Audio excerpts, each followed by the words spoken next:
എന്തൊക്കെയാടാ ഇവിടെ നടക്കുന്നത്? എന്ത് കൊച്ചു കേരളത്തിൽ നടക്കുന്നത്? എന്തൊക്കെയാ നമുക്ക് നോക്കണ്ടേ? നോക്കാം.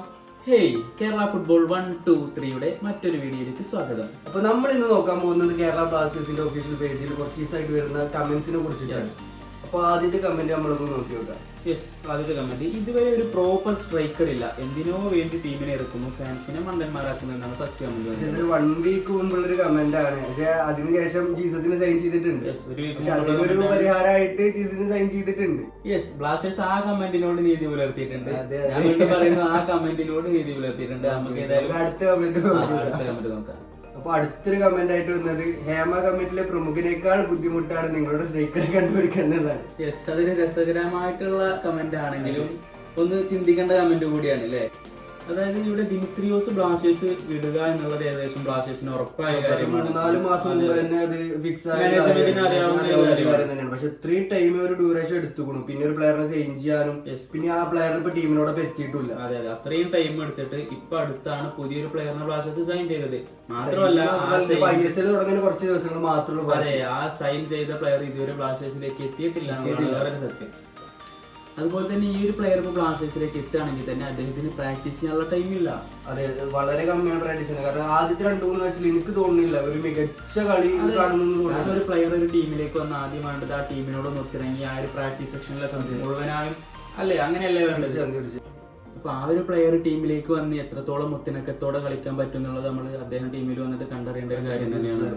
അടുത്തതായിട്ടുള്ള ഒരു കമന്റ് എന്ന് പറയുന്നത്, ഹൃദയത്തിൽ കൊണ്ട് നടക്കുന്ന നമ്മുടെ ടീം.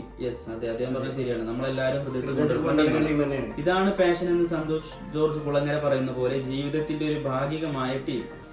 ഇപ്പോൾ വല്ലാത്ത സങ്കടവും നിരാശയും ഈ ടീമിനോട്. തിരിച്ചു വരും എന്ന പ്രതീക്ഷയിൽ വീണ്ടും എന്തെന്നില്ലാതെ സ്നേഹിക്കുന്നു ഒരു പാവമായ ബ്ലാസ്റ്റേഴ്സിനെ സ്നേഹിച്ച ഒരു ആരാധകനാണ് അദ്ദേഹം. അതുകൊണ്ടാണ് അദ്ദേഹത്തിന്റെ വികാരം അദ്ദേഹം ഈ കമന്റിലൂടെ പ്രകടിപ്പിച്ചതാണത്.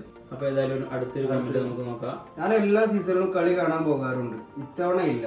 ഇതാണ് എന്റെ പ്രതിഷേധം. പ്രോപ്പറായിട്ടൊരു പ്ലെയർ ഇല്ല, ബെഞ്ച് സ്ട്രെങ്ത് ഇല്ല. ഇതാണ് ആ ഒരു കമന്റ്. അദ്ദേഹം പറയുന്നത് 100% സത്യമാണെന്നാണ് ഞാൻ മനസ്സിലാക്കുന്നത്. ഇദ്ദേഹത്തിന്റെ ഈ ഒരു കമന്റിൽ ഞാൻ കൂടുതൽ ഫോക്കസ് ചെയ്യാം ബെഞ്ച് സ്ട്രെങ്ത് എന്ന് പറഞ്ഞു. അദ്ദേഹം ബെഞ്ച് സ്ട്രെങ്ത് വളരെ കഷ്ടത്തിലാണെന്ന് പറഞ്ഞു.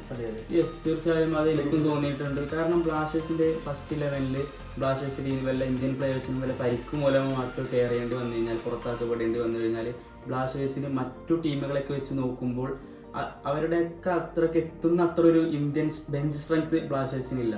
ബ്ലാസ്റ്റേഴ്സിന് അതെ, വളരെ കുറവാണെന്ന് തന്നെ നമുക്ക് പറയേണ്ടി വരും. അപ്പോൾ അടുത്തൊരു കമന്റ് ആയിട്ട് വന്നിട്ടുള്ളത് സിമ്പിൾ കമന്റ് ആണ്, MT സ്റ്റേഡിയം. അതെ, ഈ ഒരു കമന്റ് ഞാൻ മനസ്സിലാക്കിയെടുത്തോളം ഇതൊരു ബ്ലാസ്റ്റേഴ്സിനെ സ്നേഹിക്കുന്ന ഒരു കടുത്തൊരു ആരാധകന് തന്നെയാണ്. അദ്ദേഹം എന്താന്ന് വെച്ച് കഴിഞ്ഞാല് അദ്ദേഹത്തിന്റെ പ്രതിഷേധം അത് തന്നെയാണ്. ബ്ലാസ്റ്റേഴ്സിനോട് ഒരുപാട് സ്നേഹമുണ്ട്. പക്ഷെ അദ്ദേഹത്തിന് എന്താണ് ഇപ്പോഴത്തെ ചില സാഹചര്യങ്ങളാൽ അദ്ദേഹത്തിന് ബ്ലാസ്റ്റേഴ്സിനോട് ചെറിയൊരു നിരാശയാണ്. അപ്പൊ ആ ഒരു നിരാശയുടെ പുറത്ത് അദ്ദേഹം എഴുതിയ കമന്റ് ആയിരിക്കും അത്. അപ്പോ ഇദ്ദേഹം തന്നെ ആയിരിക്കും ചിലപ്പോ ബ്ലാസ്റ്റേഴ്സിന്റെ ആദ്യത്തെ മാച്ച് കാണാൻ വേണ്ടിട്ട് ടിക്കറ്റ് എടുക്കാൻ നമ്മൾ അതുപോലെ തന്നെ നമ്മൾ പലതും ബ്ലാസ്റ്റേഴ്സിന്റെ മാനേജ്മെന്റിന് നമുക്ക് പറ്റാത്ത പലതും ഒരുപാട് നമ്മുടെ ടീമും നമ്മൾ കേരള ഫുട്ബോൾ 1-2 ഫുൾ ടീം എന്തായാലും ഫുൾ ടീമും ഏതായാലും ഫസ്റ്റ് മാച്ചിന് അതെ പോകണമെന്ന് കരുതിയിട്ടുണ്ട്. അപ്പൊ അടുത്തൊരു കമന്റ് നോക്കണേ, നന്നായി കളിക്കുക എന്നിട്ട് വേണം നല്ല പൈസ ഒക്കെ ഞങ്ങൾക്ക് തൂക്കി വിൽക്കാൻ. ഈ ഒരു കമന്റിലൂടെ അദ്ദേഹം ഉദ്ദേശിച്ചിട്ടുണ്ടായിരിക്കും എന്താന്ന് വെച്ച് കഴിഞ്ഞാല്, നമ്മൾ പലപ്പോഴായി കണ്ടതാണ് ബ്ലാസ്റ്റേഴ്സിന്റെ കുറച്ച് കാലങ്ങളായിട്ട് ബ്ലാസ്റ്റേഴ്സ് നന്നായി കളിക്കുന്ന പ്ലേയേഴ്സിനെ, നന്നായി നല്ല ഫോമിൽ നിൽക്കുന്ന പ്ലേയേഴ്സിനെ അതെ ബ്ലാസ്റ്റേഴ്സ് എന്ത് ചെയ്യും, അവരെ സെയിൽ ചെയ്ത് മറ്റു ടീമുകളിലേക്ക് പറഞ്ഞയക്കുന്ന ഒരു ഇങ്ങനെ ഇപ്പൊ അടുത്താണ് ബ്ലാസ്റ്റേഴ്സ് സെയിൽ ചെയ്തത്. അതുപോലെ തന്നെ മറ്റു പല എനിക്ക് തോന്നുന്നു ലോണാണെന്ന് എനിക്ക് തോന്നുന്നു. എന്തെങ്കിലും നല്ലൊരു ഫോമിൽ നിൽക്കുന്ന പ്ലെയർ, ഏതായാലും നല്ല ഫോമിൽ നിൽക്കുന്ന ഒരു പ്ലെയർ ആയിരുന്നു അദ്ദേഹം. അദ്ദേഹത്തിന് ഇപ്പൊ അടുത്ത് കൊടുത്തു. അതുപോലെ തന്നെ സഹൽ അബ്ദുൽ സമദ് ഒരു ഉദാഹരണമാണ്. അതുപോലെ വേറെ കുറച്ച് പ്ലേയേഴ്സും കൂടെ ഉണ്ടല്ലോ.